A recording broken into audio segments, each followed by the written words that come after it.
नमस्कार मित्रांनो, आता रेशन कार्डावर धान्याऐवजी पैसे मिळणार आहेत. याकरिता महाराष्ट्र शासन अन्न नागरी पुरवठा व ग्राहक संरक्षण विभागाच्या माध्यमातून शासन निर्णय सुद्धा निर्गमित करण्यात आलेला आहे. या शासन निर्णयामध्ये कोणकोणते जिल्हे पात्र ठरवण्यात आलेले आहेत आणि हे पैसे डीबीटी मार्फत डायरेक्ट पात्र लाभार्थ्यांच्या खात्यावर जमा केले जाणार आहेत.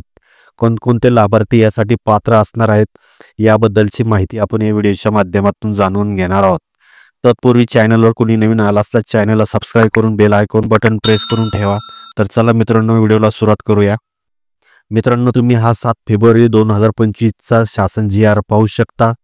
छत्रपती संभाजीनगर व अमरावती विभागातील सर्व तसेच नागपूर विभागातील वर्धा जिल्ह्यातील APL म्हणजे केसरी शिधापत्रिका धारक शेतकऱ्यांना अन्नधान्याऐवजी रोख रक्कम हस्तांतरण योजनेकरता नवीन लेखाशेष मंजूर करण्याकरिता मित्रांनो प्रस्तावनेमध्ये काय माहिती देण्यात आलेली ते पहा.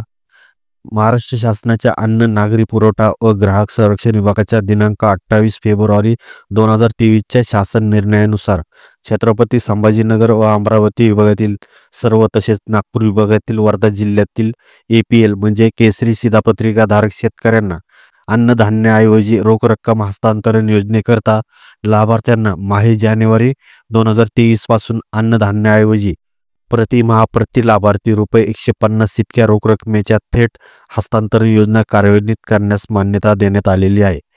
तसेच विभागाच्या 20 जून 2024च्या पत्रकाद्वारे पात्र प्रति लाभार्थी शेतकऱ्यांच्या प्रतिमाह थेट रोख रक्कम हस्तांतरणाच्या रुपये 150 ऐवजी ती रक्कम प्रति लाभार्थी 170 रुपये करण्यात आली आणि ही रक्कम पात्र लाभार्थी शेतकऱ्यांच्या खात्यात प्रति लाभार्थी रुपये 170 त्यांच्या खात्यावर डीबीटीद्वारे जमा होणार आहे.